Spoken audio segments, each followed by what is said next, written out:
8. yüzyıldayız. Destanların yazılmayıp yaşandığı çağlarda Orta Asya'dayız. İslam'ın henüz kucaklamadığı acımasız topraklarda.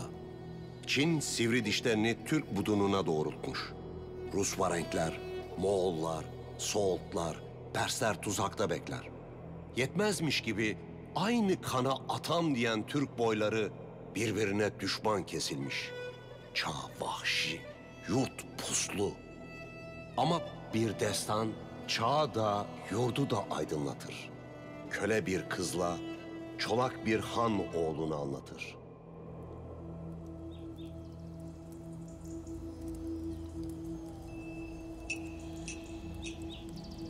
Ben dağın kızı, Akkız.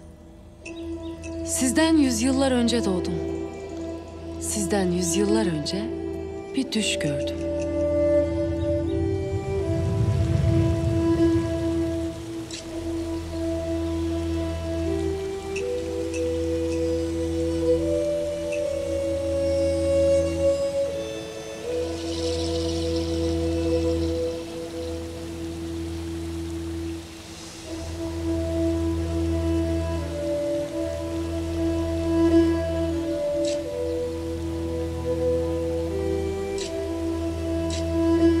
Baba.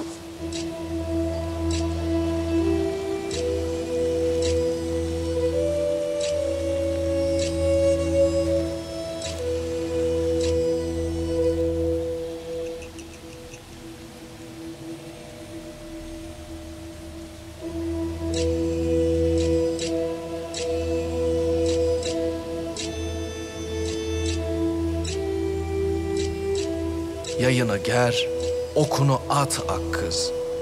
Okun düştüğü yer yazgın olsun.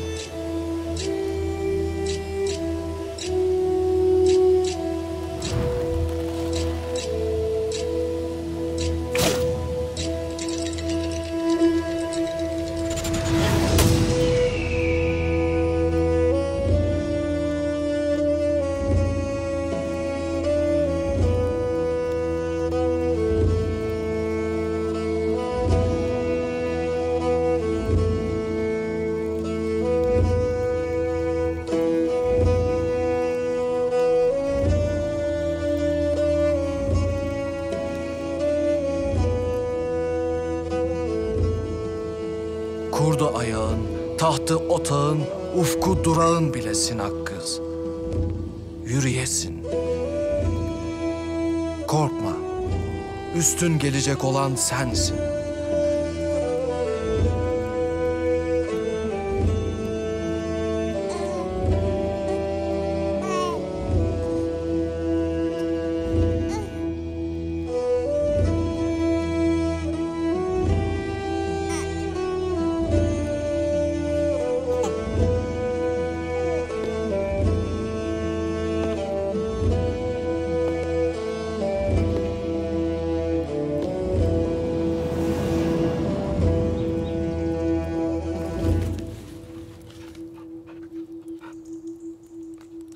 Karanlığın kuşu gökten uçunca uyandım. Düş de uçmuştu. Gökçe boncuklu bir ok vardı tek. Onu bilirdim. Bir de o oka babamın elinin değdiğini hissederdim. Babamın, atamın, ocağımın.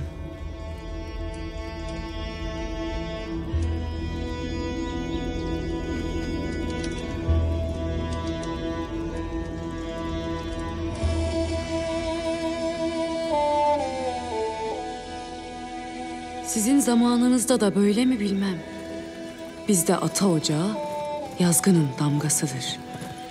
Onuru da, hüneri de atandan öğrenirsin. Hünerin yoksa yaşayamazsın bu vahşi çağda. Onurun yoksa zaten yaşatmazlar Türk yurtunda. Ben onuru da, hüneri de babamdan öğrendim. Ana kucağını bilmem hiç. Kucak da oldu babam bana, ocakta.